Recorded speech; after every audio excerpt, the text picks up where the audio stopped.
The Galactic Concordat had been the ruling power of the known universe for 12,000 cycles. It was a massive alliance that brought together 847 different alien species from across the stars. These species came in all shapes and sizes. Some were made of crystalline structures, others floated as clouds of gas, and some existed in forms humans could barely understand. But they all agreed on one thing: to maintain peace across the galaxy, everyone had to think alike, act alike, and follow the same rules. Differences were seen as threats. Uniqueness was considered dangerous. When humanity finally developed faster-than-light travel and discovered they weren't alone in the universe, they were both excited and terrified. After centuries of wondering if alien life existed, humans now stood at the doorstep of a galactic community. Earth's representatives traveled to Velm Prime, the glittering capital world of the Concordat, with hopes of joining this ancient alliance. They brought gifts, cultural exchanges, and promises of cooperation. The Council of Voices, the governing body of the Concordat, met to discuss humanity's application. For 3 solar rotations, roughly 9 Earth days, they debated behind closed doors.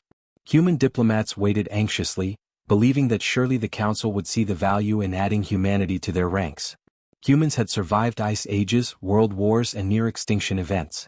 They had created art, music, and technology. They had so much to offer. But the answer came back swift and final: humanity was denied. The official statement from the Council was carefully worded and diplomatic. It cited humanity's excessive aggressive tendencies and unstable emotional matrices as reasons for rejection.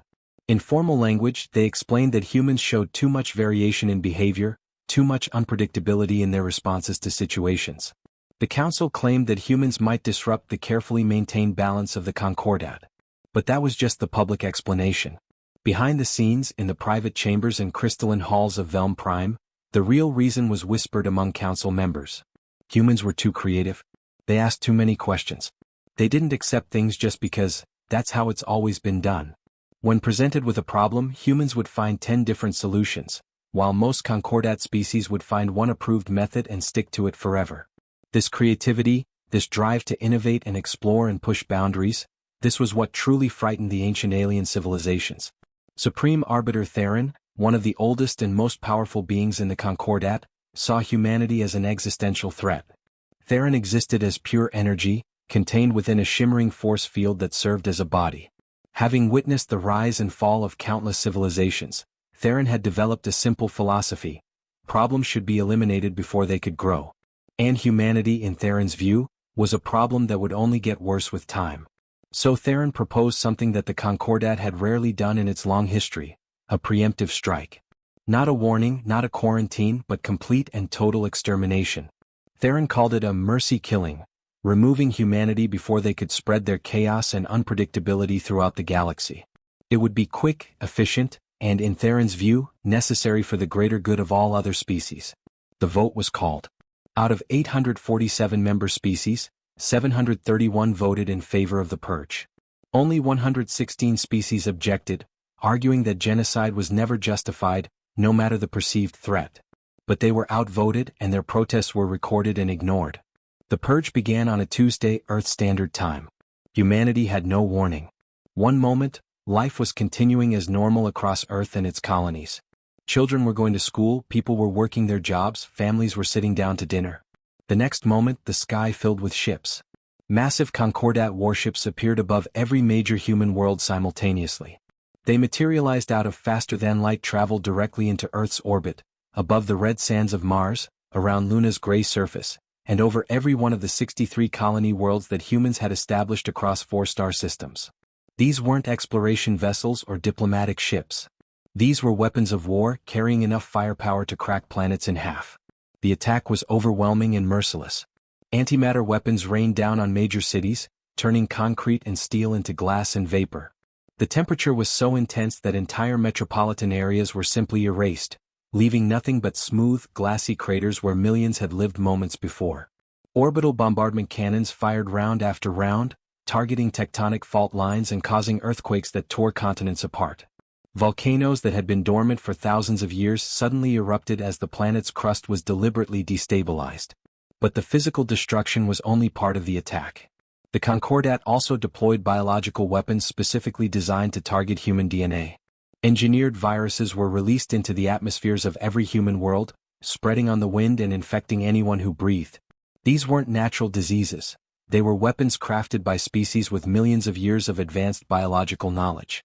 The viruses were designed to be 100% lethal to humans while leaving the environment intact for future colonization. For 72 hours, the killing continued without pause. Earth burned. Mars burned. Every colony world burned.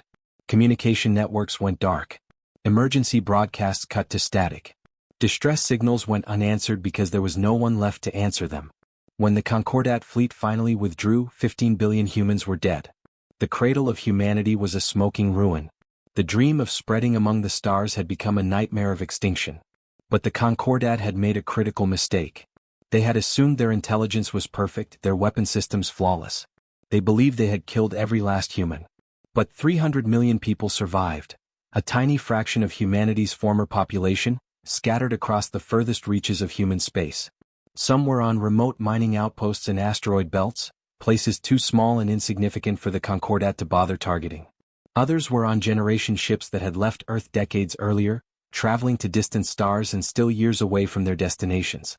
A few were scientists on research stations in deep space, or explorers charting unknown regions of the galaxy. Among these survivors was Admiral Rebecca Stone.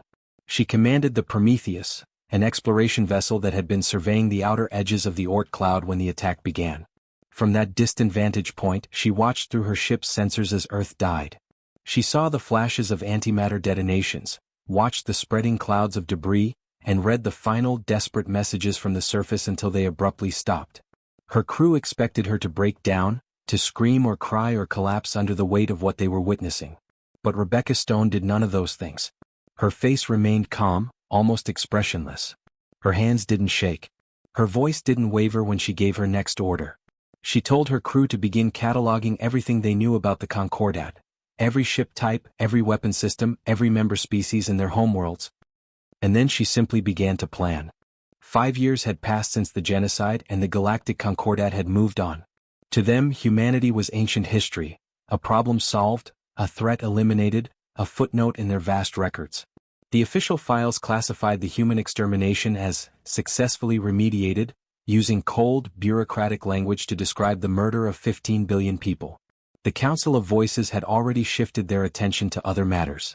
There were trade negotiations with the methane-breathing species of Titan 7 who were complaining about tariffs.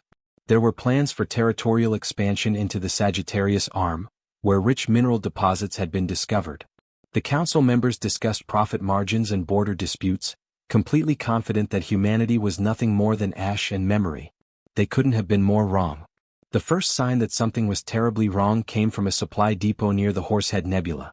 It was a massive facility, roughly the size of a small moon, designed to refuel and resupply Concordat ships traveling through that sector of space. Over 7,000 personnel worked there. Logistics specialists, maintenance crews, security forces, and administrative staff from a dozen different species. The depot had state-of-the-art defenses, sensor arrays that could detect approaching ships from millions of miles away, and enough firepower to hold off a small invasion force. One day it simply went silent. No distress calls were transmitted. No alarms were triggered. The automated systems didn't register any intrusions or attacks. The depot just stopped responding to communication attempts.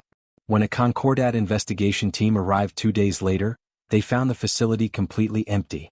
7,000 beings had vanished without a trace. There were no bodies, no blood, no signs of struggle. Food was still on plates in the cafeteria, half-eaten and growing cold. Computer terminals were still logged in and active. Security footage showed nothing unusual right up until the moment the cameras stopped recording. No attackers, no weapons fire, nothing. It was as if everyone had simply ceased to exist in an instant. The Concordat tried to keep the incident quiet, but rumors spread quickly across their communication networks. Then 2 weeks later, something even worse happened. A patrol fleet of 18 warships entered the Kepler 442 system on a routine security sweep. These weren't small vessels, they were full military warships, each one capable of destroying a city from orbit. The fleet commander sent a standard check-in message as they crossed into the system, confirming their arrival and mission parameters. That was the last anyone heard from them. 3 months of searching turned up nothing until a salvage crew finally located the wrecks drifting in the outer edges of the system. What they found made even hardened Concordat military officers feel sick. All 18 ships had been torn apart, but not from external weapons fire. The damage came from inside. Hull plating was blown outward, not inward. The ships had been sabotaged from within, their life support systems deliberately ruptured to expose the crews to the vacuum of space. Every single crew member was dead from explosive decompression, their bodies frozen and scattered among the debris. But the most disturbing detail was the message. On the hull of every single destroyed ship, someone had used a plasma torch to burn words into the metal. The message was written in English, a language the Concordat had tried to erase from existence. We remember. The attacks didn't stop there. They escalated with terrifying speed and precision. A research station studying exotic matter near the Crab Nebula was found completely destroyed, its habitation modules ripped open and its staff dead. A military outpost protecting a Concordat mining operation simply exploded one night, the blast so powerful it left nothing behind but a debris field. Even civilian transport ships began disappearing, passenger vessels carrying families and merchants, vanishing mid-journey without sending so much as a distress signal. What made the attacks so frightening was their surgical precision. Whoever was responsible left no survivors to tell what happened. They left almost no evidence behind. No weapon signatures, no DNA traces, no ship debris. It was like fighting ghosts. The Concordat's best forensic teams analyzed every attack site and came up empty-handed. They couldn't figure out how the attackers were getting past advanced sensor systems or how they were striking and disappearing without being detected. The Concordat leadership decided to deploy their most elite forces. They called upon the finest tracker species in their alliance, beings who could follow a ship's trail through hyperspace, hunters who could detect biological signatures from light years away, warriors who had never failed a mission. These elite teams were sent to track down and eliminate whoever was responsible for the attacks. Every single one of them died, and according to the few garbled transmissions that made it back, they died badly, screaming in terror and pain as something hunted them instead. The truth was that Admiral Rebecca Stone had spent 5 years preparing for this moment. She no longer used her rank or her name. She called herself simply the Witness, a reminder of what she had seen and what she could never forget. She commanded a fleet of 63 ships, nothing compared to the thousands of vessels the Concordat could deploy, but these ships were different. Each one had been cobbled together from salvaged parts, stolen technology, and desperate innovation. They didn't look like much, but they were operated by people who had absolutely nothing left to lose. Her second-in-command was Commander Tyler Brooks, a man who had been on a supply run to Mars when the attack happened. He returned to find his wife and 3 children reduced to vapor. Her chief engineer was Lieutenant Diana Pierce, who had been stationed on Luna's Far Side research facility. She watched through a video feed as her parents, who lived in the main colony, died when the Concordat's biological weapons swept through the atmosphere. Every single person in Stone's fleet had a similar story. They were the survivors, the ones who had watched everything they loved burn, and now they lived only for revenge. Those 5 years between the genocide and the first attack hadn't been wasted. The survivors had studied everything they could learn about the Concordat. They hacked into databases, interrogated captured personnel, and analyzed wreckage from Concordat ships. They learned the weaknesses of every member species, what atmospheres they needed to breathe, what temperatures they could survive, what diseases they were vulnerable to. They studied Concordat military tactics and found the patterns, the predictable responses, the standard operating procedures that made them vulnerable. Humanity had always been frighteningly good at warfare. Throughout human history, even when fighting each other, humans had shown a terrible creativity when it came to finding new ways to kill. They invented weapons, tactics, and strategies that shocked their enemies. But they had always been limited by rules, international laws, ethical considerations, the Geneva Conventions, public opinion. Those limitations no longer existed. Captain Russell Hayes led the infiltration teams. His specialty was kidnapping key Concordat scientists and engineers, extracting every bit of knowledge they possessed, and then leaving no witnesses behind. Major Lynn Carter commanded the Cyber Warfare Division. She and her team could hack into the most secure Concordat networks, planting false information, corrupting databases, and turning the enemy's own systems against them. Colonel Vincent Drake had perfected biological warfare to a terrifying degree. Nanoplagues that could lie dormant in a ship's air supply for months before activating, microscopic machines that could rewrite DNA, and viruses specifically engineered to target individual alien species. The survivors became masters of asymmetric warfare. They hit supply lines, research facilities, and communication hubs, targets that would cripple the Concordat's ability to function without requiring massive fleet battles. They struck from shadows, used captured Concordat ships to get close to their targets, and disappeared before reinforcements could arrive. And through it all they never stopped.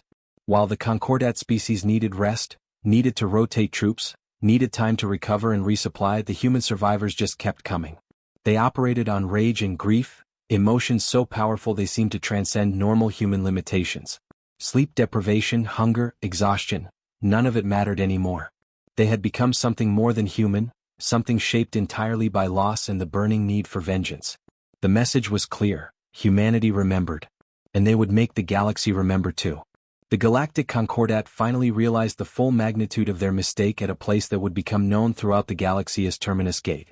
It would be remembered as the single bloodiest battle in Concordat history, and the moment when the Ancient Alliance understood that they weren't fighting a simple insurgency, they were fighting for survival. Supreme Arbiter Theron had spent months planning the operation.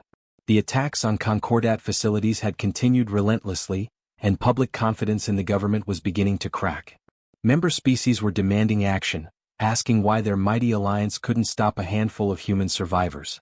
Theron's reputation was on the line, and more importantly, the entire structure of the Concordat was being questioned. If they couldn't handle this threat, what good was their alliance? So Theron made a decision that would echo through history. They assembled the largest military fleet ever created, 5,000 warships pulled from every corner of Concordat space. Battle cruisers the size of cities. Carrier vessels housing thousands of fighter craft. Dreadnoughts carrying enough firepower to sterilize planets. The combined fleet represented the military might of 847 different species, all united for one purpose: to find and destroy what remained of humanity once and for all. Intelligence reports had finally located the human base of operations. According to multiple sources, the survivors had established a hidden stronghold somewhere within the Terminus Nebula, a massive cloud of gas, dust, and debris left over from an ancient supernova explosion. The nebula was notorious among spacefaring species as one of the most dangerous regions in the galaxy. It was dense with radiation that could fry electronic systems in minutes. Spatial anomalies made navigation nearly impossible. Ships that entered often got lost, their sensors giving false readings in every direction. Even communication was difficult, with signals getting scattered and distorted by the churning clouds of charged particles. But the Concordat fleet was massive and well-equipped. Theron believed that even if they lost half their ships to the nebula's hazards, they would still have more than enough force to overwhelm any human resistance. The plan was simple: enter the nebula in a massive wave, overwhelm the human base with sheer numbers, and eliminate every survivor before they could escape. It was exactly what the humans wanted them to do. The truth was that the Terminus Nebula wasn't humanity's base, it was their killing field. Admiral Stone and her people had spent 8 months turning that entire region of space into the most elaborate trap ever devised. They had studied the nebula's radiation patterns, mapped every spatial anomaly, and figured out how to navigate through it safely using a combination of old-fashioned manual piloting and careful calculations. Then they had gone to work preparing their surprise. Commander Tyler Brooks had personally overseen the most critical part of the plan. Over those 8 months, small human teams had planted thousands of fusion mines throughout the nebula. These weren't ordinary mines that would explode when a ship passed near them. These were smart weapons, networked together and waiting for the perfect moment to strike. They were placed at strategic points where the nebula's natural anomalies would hide them from sensors, positioned along the routes that the Concordat fleet would most likely take based on standard military doctrine. Lieutenant Diana Pierce had designed the distributed artificial intelligence network that controlled all those mines. It was a masterpiece of programming, a system that could track thousands of targets simultaneously, calculate optimal detonation sequences, and coordinate the entire trap without any centralized control that could be detected or disabled. The AI could adapt in real time, learning from the enemy's movements and adjusting the trap accordingly. But the mines were only part of the plan. Captain Kelly Thompson commanded the fighter wing, flying a squadron of small, agile craft that had been specifically modified for combat in the nebula's chaotic environment. Kelly and her pilots had undergone experimental neural interface surgery, having computer chips implanted directly into their brains. These interfaces allowed them to control their ships with pure thought, bypassing the normal delays of manual controls. In normal space, this gave them only a slight advantage. But in the Terminus Nebula, where every second counted and sensor data was unreliable, it made them nearly impossible to fight. When the Concordat fleet entered the nebula, they came in strong and confident. 5,000 ships moving in formation, their weapons charged and ready. They expected resistance, maybe a few human ships trying to delay them, maybe some defensive stations around the hidden base. They were prepared for a battle. What they got was slaughter. The human fleet that appeared to challenge them numbered only 200 ships, a laughably small force compared to the Concordat armada. The alien commanders actually felt relieved. This would be easier than they thought. They ordered their fleet to close in and destroy the human vessels, confidently expecting their numerical superiority to win the day. That's when the trap was sprung. The fusion mines detonated in carefully choreographed waves.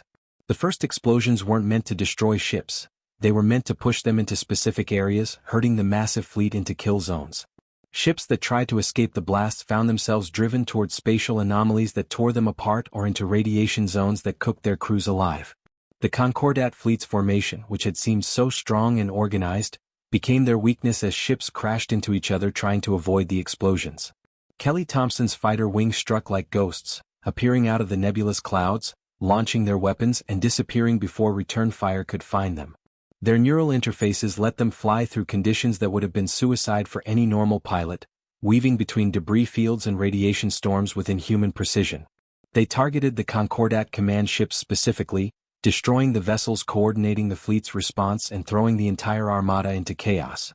The battle lasted 6 brutal hours. The nebula became a graveyard of twisted metal and frozen bodies. Concordat ships fired blindly into the clouds, often hitting their own allies by mistake. Captains tried to organize retreats, but the humans had blocked the easiest exit routes with more mines. The radiation interfered with communication, so different parts of the fleet had no idea what was happening elsewhere. It was chaos, panic, and death on a scale that the Concordat had never experienced. When it was finally over, only 17 ships managed to escape the Terminus Nebula. 4,983 did not. Among those 17 survivors was Supreme Arbiter Theron. Their ship had taken severe damage, and the containment field that served as their body was cracked and leaking energy. They were dying and they knew it. But before their ship jumped to faster-than-light travel and fled, Theron received one final transmission, a message that the humans wanted them to carry back to the Concordat. The transmission showed Admiral Rebecca Stone standing on the bridge of her flagship, which she had renamed the Vengeance. Behind her, human crew members worked calmly at their stations, showing no emotion despite having just won the most lopsided victory in military history. Stone herself looked directly into the camera, and her expression was absolutely cold. "You tried to kill us because you were afraid of what we might become," she said, her voice eerily calm and controlled, like a teacher explaining a simple lesson. "You should have been afraid of what you'd make us into. Think about it, every species you've brought into your Concordat over these thousands of years, you did it through diplomacy, through finding shared values, through peaceful negotiation. You've forgotten what it actually means to face a real enemy. Not someone who wants to negotiate terms or join your club, an enemy who wants you extinct." She leaned forward slightly and the camera zoomed in on her eyes. They were the eyes of someone who had seen everything they loved destroyed, someone who had spent years living only for revenge. There was no mercy in those eyes, no hint of humanity's famous compassion or capacity for forgiveness. "We're humanity," Stone continued. "We were born in blood and raised on war. Our entire history is one long story of conflict and survival. You've seen what we do to each other when we disagree about politics or religion or resources. We've fought thousands of wars against ourselves, developed weapons specifically to kill other humans more efficiently, and somehow we still survived and reached the stars. Now you're going to learn what we do to those who try to erase us from existence." She paused, letting that sink in. "We don't want peace. We don't want a seat on your council. We don't want to negotiate or compromise. We want every last one of you to remember that you created this. You turned us into monsters and now you'll live with the consequences, however long that is." The transmission ended abruptly, leaving only static. Within 1 week, 17 Concordat member species officially withdrew from the alliance. They released statements condemning the original genocide and refusing to participate in what they now recognized as a war that couldn't be won. They had done the math and reached an uncomfortable conclusion. Fighting humanity meant extinction, and no political alliance was worth that price. The Concordat's inner council hadn't held an emergency session in over 4,000 years. The last time had been during the Great Rift War, when 2 powerful member species nearly tore the alliance apart over territorial disputes. But that ancient conflict paled in comparison to the crisis they now faced. The council chamber, normally a place of calm deliberation and measured debate, crackled with tension and barely suppressed panic. Holographic projections of the remaining member species leaders flickered in the darkness of the enormous chamber. None of them were physically present. After the Battle of Terminus Gate, every leader had retreated to the most heavily fortified locations on their homeworlds, surrounded by layers of defensive systems and military forces. They no longer felt safe anywhere, knowing that humans could strike at any moment from any direction and leave no survivors. Matriarch Velsana of the Crystalline Communion was the first to speak. Her species existed as living crystal structures, communicating through vibrations and light patterns. Her people were known throughout the galaxy as philosophers and peacekeepers, rarely engaging in violence of any kind. When she spoke, her words resonated with sadness and regret. "We created this threat," she said simply. "Look at what we've done. We showed these humans no mercy when they came to us seeking friendship. We didn't just reject them, we tried to erase them from existence entirely. We killed 15 billion of them, destroyed their worlds, and thought that was the end of it. And now they're showing us the consequences of our actions. They're holding up a mirror to our folly, and we don't like what we see." War Master Crone of the Kreth Dominion cut her off with a snarl. His species were massive, heavily armored warriors who had built their entire civilization around military strength. They believed in solving problems through overwhelming force, and to Crone, this situation was no different from any other conflict. "Enough of this philosophical guilt," he growled, his voice like grinding stone. "We made a tactical error, yes. We didn't kill them all the first time. So we finish what we started. We commit to total warfare, no more half measures, no more restraint. We scorch every star system they hide in. We hunt down every human, every ship, every settlement, no matter how remote. We turn this into a war of extermination, and we don't stop until the job is done properly." Several council members murmured in agreement. The idea of doubling down, of committing even more resources to destroying humanity, held a certain appeal. It felt like taking action, like refusing to surrender to fear. But then the Lumini observer spoke, and the chamber fell silent. The Lumini were among the oldest and most mysterious species in the galaxy. They existed partially outside normal time, able to perceive probability and glimpse potential futures. When a Lumini observer spoke of what they had seen, even the most skeptical species paid attention. Their predictions weren't perfect, but they were accurate enough to be terrifying. "We cannot win this war," the observer said flatly, their multidimensional form pulsing with colors that no human eye could properly perceive. "I have observed 3 million possible futures, running calculations and simulations through every conceivable timeline. In 2.7 million of those futures, that's 90%, humanity destroys the Concordat within the next century. They tear our alliance apart, hunt down every species that stood with us, and ensure we're remembered only as a cautionary tale." The observer paused, letting that sink in before continuing. "In the remaining 300,000 futures, the other 10%, humanity still destroys the Concordat, but it takes them 2 centuries instead of 1. The only variable that changes across all these timelines is how many species die alongside us. In some futures, hundreds of species are rendered extinct. In others, only a few dozen. But in every single future I can perceive, the Concordat falls and humanity survives." The chamber erupted in protests and denials. Council members argued that the observer must be wrong, that their predictions couldn't be accurate, that there had to be some path to victory. But the observer simply waited for the noise to die down before speaking again. "You asked me to look, and I have looked. I've examined every possible strategy, total warfare, defensive positions, diplomatic overtures, even attempting to flee to other galaxies. None of it works. The humans have become something we cannot defeat because they have nothing left to lose and everything to gain. They will sacrifice any number of their own people to see us destroyed. They will wait decades if they need to. They will adapt to any defense we create. And most importantly, they will never ever stop." 3 days after that council session, Admiral Stone proved the observer right in a way that shocked the entire galaxy. She hijacked every Concordat communication channel simultaneously, military frequencies, civilian broadcasts, diplomatic channels, even private networks that were supposed to be completely secure. The fact that she could do this, that human cyber warfare capabilities had advanced to the point where they could override every security system the Concordat possessed, was almost as frightening as the message itself.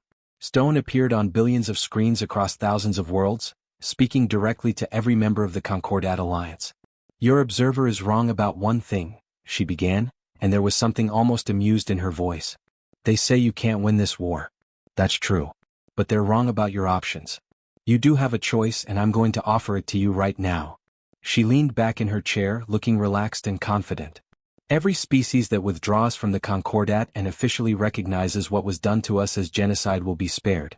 We're not monsters. We're not going to punish species who had nothing to do with the decision to exterminate us. We understand that many of you voted against the purge, and even more of you weren't even consulted before it happened. So here's your way out. Leave the Concordat, acknowledge the crime that was committed, and we'll leave you alone. You'll never have to fear human retribution." She paused, and her expression hardened. "You have 30 days to decide. After that deadline passes, we will assume that any species still part of the Concordat stands with those who tried to erase us from existence. And if you stand with them, you'll fall with them. We will hunt your species across every star system you inhabit. We will ensure that your civilization is erased as thoroughly as you tried to erase ours." Then Stone smiled, and it was one of the most terrifying expressions ever captured on video. It was the smile of someone who had already accepted every terrible thing they would have to do, someone who had made peace with becoming a monster. "Choose wisely," she said. "You won't get another chance." The transmission ended, and the galaxy descended into chaos. Lieutenant Nathan Drake became humanity's unlikely chief diplomat during this crisis. Before the genocide, he had been a philosophy professor at one of Earth's most prestigious universities, teaching courses on ethics and moral reasoning. He had been on a research expedition when his world died, and the loss had transformed him. Now he traveled from species to species, delivering humanity's ultimatum in person. His message was simple and direct. He would meet with each species' leadership, present them with detailed evidence of the genocide, and explain humanity's terms. Acknowledge what happened. Leave the Concordat. What? Was that straightforward? "We're not asking you to fight for us," Nathan would explain to each group of frightened alien leaders. "We're not asking for reparations or apologies or anything else. We're just asking you to tell the truth about what happened and remove yourselves from an alliance built on genocide. That's all. Do that, and humanity will never bother your species again. Refuse, and we'll assume you support what was done to us." The galaxy had 30 days to decide, and every species knew that humanity meant every word of their threat. The countdown had begun, and no one knew how many civilizations would still exist when it ended. 18 years had passed since the day the Concordat tried to erase humanity from existence. 18 years of war, of hunting, of vengeance. And in those 18 years, the mighty Galactic Concordat, an alliance that had stood for 12,000 cycles, finally collapsed under the weight of its own mistake. The 30-day deadline that Admiral Stone had given came and went, and the results shocked everyone.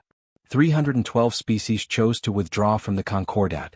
They released official statements condemning the genocide against humanity, calling it what it truly was, an unforgivable crime. These species established something new, something they called the Remembrance Pact, an alliance built not on forced conformity but on the promise to never again permit the extermination of another species simply for being different. These 312 species did something else too. They erected monuments on their homeworlds, massive structures visible from orbit, each one bearing the names of all 15 billion humans who had died. It took years to complete these monuments because there were so many names to inscribe. Parents and children, scientists and artists, soldiers and teachers. Every single person who had been murdered was remembered in stone and metal. These species taught their children about what had happened, ensuring that future generations would understand the terrible cost of fear and prejudice. Humanity kept its word to these species. Not a single human ship attacked their worlds. Not a single act of violence was committed against them. The species that had chosen truth over loyalty were left in peace, just as Stone had promised. But 535 species chose to remain with the Concordat. Some did it out of pride, unwilling to admit that the alliance had committed such an atrocity. Others did it out of fear, believing that the Concordat's military might would eventually prevail. And some simply couldn't accept that humans, a species they viewed as primitive and emotional, could actually threaten their ancient civilization. Those 535 species learned what true warfare meant, and they learned it the hard way. The war that followed was unlike anything the galaxy had ever witnessed. But the most terrifying part wasn't the technology or the tactics, it was the generation of humans born after the genocide. These children had never known Earth. They had never walked on a planet's surface under a natural sky. They had been born on warships, in hidden stations, in the cold darkness between stars. They had grown up hearing stories of the homeworld they would never see, of grandparents and cousins and friends who existed only as names on memorial walls. These young humans were different from their parents in a fundamental way. Their parents, people like Admiral Stone, had known peace before they knew war. They remembered what it felt like to live without hatred, to plan for futures that didn't involve killing. They carried guilt and sorrow alongside their rage. But the children born after the genocide knew only war. To them, the Concordat species weren't people with families and dreams, they were the enemy plain and simple. They were the ones who had stolen humanity's future, and they needed to be eliminated. Major Victoria Kane represented this new generation perfectly. She had been born on a warship 3 months after the genocide, delivered by a doctor who was performing surgery with one hand while steering the ship with the other as they fled from Concordat hunters. Victoria had never known anything but war, and she was terrifyingly good at it. She led strike teams with a cold efficiency that made even veteran soldiers uncomfortable, showing no hesitation and no mercy. Captain Owen Fletcher commanded the dreadnought Retribution, a massive warship built from salvaged Concordat technology and human innovation. He was 32 years old and had spent his entire adult life fighting. He had studied every major battle in human history, from ancient Rome to World War II to the conflicts of the 21st century, and applied those lessons with devastating effectiveness. Under his command, the Retribution destroyed over 400 Concordat vessels without ever taking significant damage. But perhaps the most disturbing was Dr. Sophia Chin, a scientist who had been born on a research station and raised studying Concordat biology and technology. She developed weapons that pushed ethical boundaries so far that even Admiral Stone, who had led humanity's campaign of vengeance, sometimes questioned whether they should be used. Biological agents that could be tailored to target specific species. Nanotechnology that could dismantle ships at the molecular level. Psychological warfare techniques that could drive entire populations insane. Dr. Chin created these horrors without hesitation, viewing them simply as tools to accomplish a mission. These young humans felt no guilt because they hadn't made the choice to start this war. That choice had been made for them before they were even born. They held no reservations because they had never experienced peace that might be worth preserving. They viewed the remaining Concordat species not as sentient beings deserving of consideration, but as problems that needed to be solved, obstacles that needed to be removed. Admiral Rebecca Stone watched this new generation with mixed feelings. She was proud of their competence and dedication, but sometimes she saw reflections of the very thing humanity had been accused of being: too dangerous, too aggressive, too willing to destroy rather than compromise. She wondered if, in seeking vengeance for genocide, humanity had become something that deserved the Concordat's original fear. Now, at 73 years old, Admiral Stone stood on the bridge of her flagship and watched as the final act of this long war played out before her. The target was Velm Prime itself, the capital world of the Concordat, the seat of their government, the place where the decision to exterminate humanity had been made all those years ago. Commander Tyler Brooks stood beside her, his hair now gray and his face marked with scars from a dozen battles. Lieutenant Diana Pierce, who had started this war as a young engineer, was now chief engineer of the entire human fleet, coordinating the attack from her station. Around them, younger officers worked with practiced efficiency, people who had known nothing but this moment, the fall of the enemy who had tried to erase their species from existence. The battle for Velm Prime was intense but brief. The Concordat's defenses, once considered impenetrable, had been studied and analyzed for years. Humanity knew every weakness, every blind spot, every system that could be exploited. The orbital platforms fell first, followed by the planetary shields, and finally the defense fleet itself. Human forces landed on the surface and fought their way to the council chamber, the very heart of Concordat power. Supreme Arbiter Theron was waiting there, their energy form contained in a failing containment field that flickered and sparked. The once mighty being who had proposed humanity's extermination now knelt in the ruins of their civilization, surrounded by the wreckage of their council chamber and the bodies of their final guards. Admiral Stone walked through the debris to stand before Theron. She moved slowly, not from fear but from the weariness of someone who had spent nearly 2 decades fighting a war that should never have happened. "We were wrong," Theron whispered, their voice barely audible through their damaged containment field. "I see that now. We made a terrible mistake. But look at what you've become. Look at what you've done. You've proven everything we feared about your species true. You're dangerous, ruthless, and unstoppable. We tried to prevent a catastrophe and instead we created it." Stone stood silently for a long moment, looking at the being who had orchestrated the death of 15 billion people. When she finally spoke, her voice was quiet but clear. "You tried to kill a monster," she said. "But we weren't monsters then. We were just people who wanted to be part of something bigger than ourselves, who reached for the stars hoping to find friends. You made us into monsters. You chose genocide over dialogue, extermination over coexistence. This, she gestured to the burning city outside, to the fallen Concordat, to everything that had been destroyed. This is what you created when you made that choice. She turned to leave, her duty finally complete.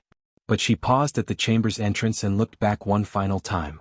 The Remembrance Pact species will rebuild, she said. They'll create something better than what you had, an alliance based on acceptance rather than fear, on diversity rather than conformity. As for us, humanity will stand guard over this galaxy, and we will never forget what happened. We'll be the monster lurking in the dark, the price that had to be paid for the sin of genocide. We'll make sure nothing like this ever happens again. Stone began walking away, her footsteps echoing in the ruined chamber. We're too dangerous to let live, she called back without turning around. You were right about that. But it's too late now. You already awakened us. The years that followed brought fundamental changes to the entire galaxy. The Remembrance Pact grew stronger, eventually encompassing over 400 species working together in genuine cooperation. They viewed humanity with a complicated mixture of respect, gratitude, and deep-seated fear, thankful that humans protected them from threats but terrified of ever becoming humanity's enemy. Humanity itself changed too, though perhaps not in the ways anyone expected. They became the galaxy's reluctant guardians, intervening when species faced existential threats, preventing wars that might lead to genocide, and ensuring that no civilization would ever again be destroyed simply for being different. They were the enforcers of a new galactic order, one built on the ashes of the old Concordat. But humanity never forgot. Every human ship, from the smallest scout vessel to the mightiest dreadnought, bore names taken from the memorial lists. The 15 billion dead finally avenged but never forgotten. Every human settlement, whether on a planet or a space station, flew the flag of old Earth, a reminder of the world they had lost. And in the heart of every human child, passed down through generations, burned a single, unwavering truth. Humanity had been dangerous before the genocide, creative, unpredictable, and difficult to control. After the genocide they became something far more terrifying, they became inevitable.